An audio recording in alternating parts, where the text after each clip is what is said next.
Hey guys, so in my videos, especially when I'm talking about learning music quickly or contemporary music, I talk about being very self-aware and being aware of your faults. And that's something that I definitely believe in, and it's something that I've thought about a lot and have worked on a lot in my own playing. But I realized that I've never really talked to you guys about what I'm not as good at or what I'm bad at. And I think it's important to share my strengths and weaknesses with you guys. Because one, it shows me as a human and not just this entity that talks to you on the internet. And also because it makes it easier to acknowledge your own weaknesses when someone else is doing it as well. So that's what we're gonna talk about today, is things I'm not so great at, specifically in music. The first thing is I am really terrible about accidentals carrying through measures. And you might be staring at me like, Robin, you've been playing music since you were 4, how do you not know this? And some of it has to do with being a contemporary specialist and working on a lot of music where the accidentals only apply to the note head they're attached to. But it also has to do with my brain being lazy and not wanting to carry through accidentals through a measure and me having to force myself to do it. If you look at my music, I have a lot of courtesy accidentals written in for myself because I am really bad at doing it mentally. And it's a way for me to force myself to do it. It's also a way, especially with 52 weeks where I'm learning things very quickly, that I can guarantee I'm gonna play the right note. And a lot of the composers who've written more tonal pieces have kind of encountered my tendency to just not carry an accidental through a measure, and it's something that I really am aware of and I know is terrible and I need to work on. The next thing I'm not so great at is quarter note triplets. I cannot comprehend them in my brain. It's something that I was working on in undergrad, and it's something that I still think about today, where I kind of make them into this weird dotted rhythm that doesn't make any sense and is not a triplet, and it just doesn't work. And especially considering that I can play really complicated rhythms, because I'm a contemporary specialist and I spend a lot of time working on them, you would think I'd be able to play a quarter note triplet. You would be wrong. I think my biggest weakness is actually my articulation. And again, these all have reasons behind them, but they're things I have to work on. When I had my surgeries, I had to relearn how to play flute. And one of the biggest things was articulation. It's really difficult for me to get a clear articulation because I was used to tonguing in the center of my mouth, and suddenly my embouchure was shifted right. So I was tonguing away from the center of my embouchure, and so it had this weird fluffy effect. And it's something that I've been working on most of my career at this point.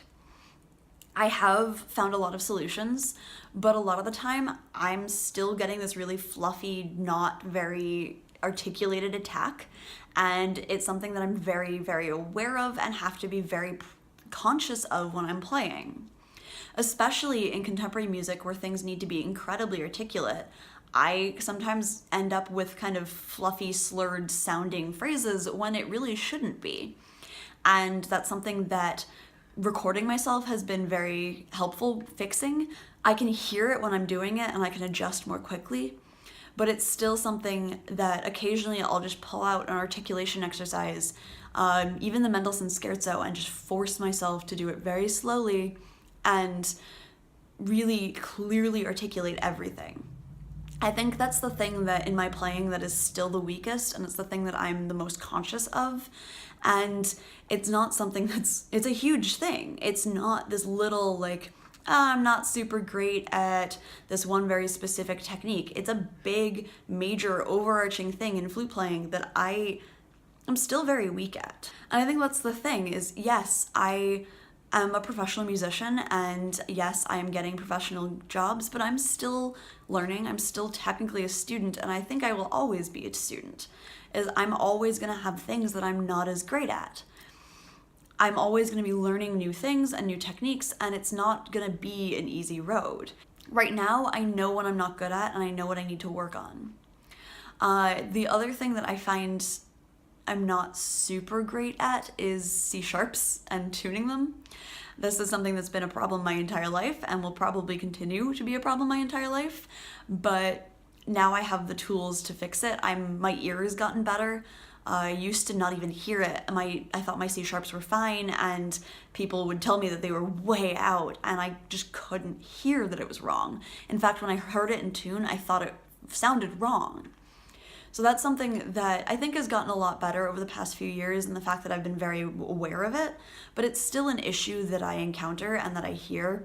One of the things that I've found specializing in new music is that sometimes I don't have to care about tuning as much because I'm playing by myself, or the point is that it's kind of out of tune, or there are just reasons that intonation is not my priority.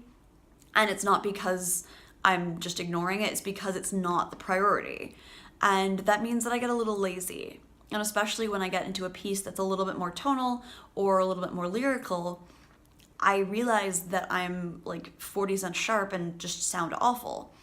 And so it's something that I constantly have to remind myself about, is that tuning is important even if I'm not playing something that really needs to be in tune, if that makes any sense. And of course, in microtonal music, the tuning is incredibly important, and somehow I can do that, but tuning like diatonic music, sometimes I'm just off in my own world and things just are so high, especially C sharp because it's a problem note of the instrument, but just in general as well. Like articulation and tuning are probably my two biggest problems, and like that's the majority of flute playing, so you know. But yeah, I hope this was helpful, me sharing some of the things I'm not so great at or really bad at in the case of certain things. It's okay to be not good at things. It's okay to have to work on things. It's just not okay to hide them from yourself. You acknowledging your weaknesses isn't a problem. It's something to address and it's something to move forward from, but you never acknowledging your weaknesses and moving forward like you're perfect is never going to be effective. So if you like this video, give it a like. If you're new here, subscribe. If you want to support me more, check out my Patreon, and I'll see you guys on Thursday.